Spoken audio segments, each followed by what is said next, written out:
هذه المرثية مقدمة من لطف حسن أحمد غضبان، يعزي فيها مجاهد علي حسن دموم وأخوانه في وفاة والدهم الشيخ علي حسن دموم رحمة الله تغشاه. يا حجور ويا قبايلنا القروم، يا طحاطيح القروم، يا رجال العرف يا ربعي وقومي،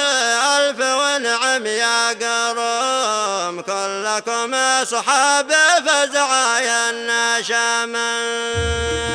يا حجور ويا قبايلنا القروم،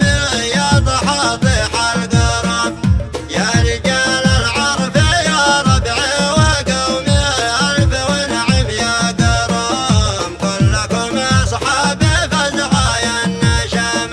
بعد ما زاد الحزن جرى سمومي والألم بعد. حصريا على قناة عدنان الرازحي للإنتاج الفني. الشيخ الذكرى يا دومي، الله أكبر والعلوم، عن علي محسن حروفي والكلام،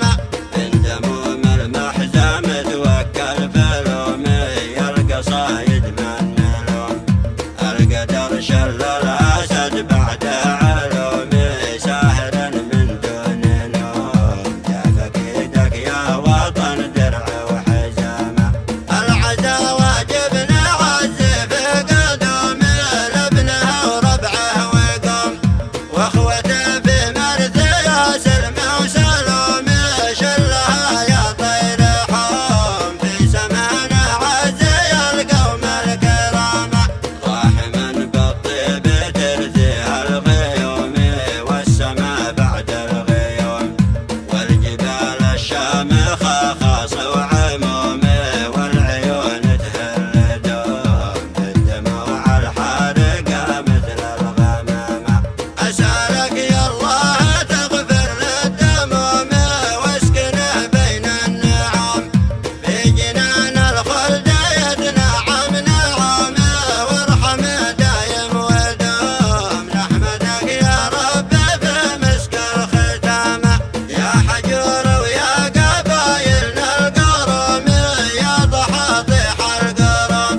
يا رجال العرف يا ربعي وقومي، ألف ونعم يا قروم، حصرياً على قناة عدنان الرازحي للإنتاج الفني. النشامة. بعد ما زاد الحزن جرى سمومي، والألم بعده يدوم،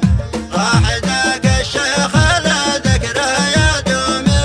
الله أكبر والعلوم، عن علي محسن حروفي والكلام، من دموم المحزم توكل فلومي، يلقى صايد من نلوم، القدر شل الأسد بعد علومي، ساهر من دون نوم، يا فقيدك يا وطن درع وحزامة، العزا واجبنا عزي في قدومي، لابنها وربعه وقوم، واخوته في مرثية سلمى وسلومي، شلها يا طير حوم، في سمانه عزي القوم الكرامة، راحما بالطيب ترثيها الغيوم، والسماء بعد الغيوم، والجبال الشامخة خاص وعمومي، والعيون تهل دوم، الدموع الحارقة مثل الغمامة، أسألك يا الله تغفر للدموم، واسكنه بين النعم، في جنان الخلد يتنعم نعومه، وارحمه دايم ودوم، نحمدك يا رب في مسك الختامة. يا حجور ويا قبايلنا القروم، يا طحاطيح القروم، يا رجال العرف يا ربعي وقومي، ألف ونعم يا قروم، كلكم أصحاب فزعايا النشامة. بعد ما زاد الحزن جرى سمومي، والألم بعده يدوم،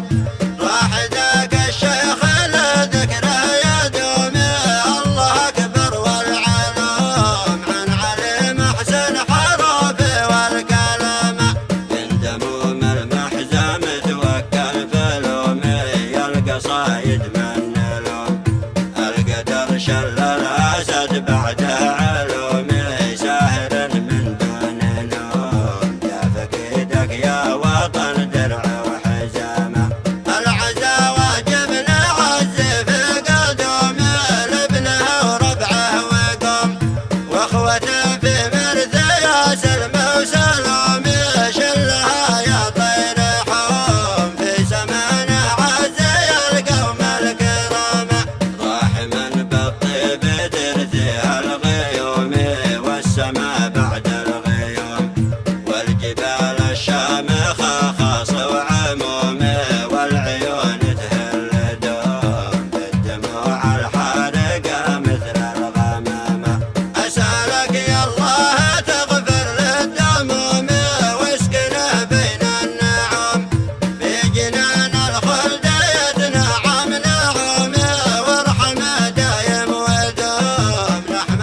حصريا على قناة عدنان الرازحي للإنتاج الفني.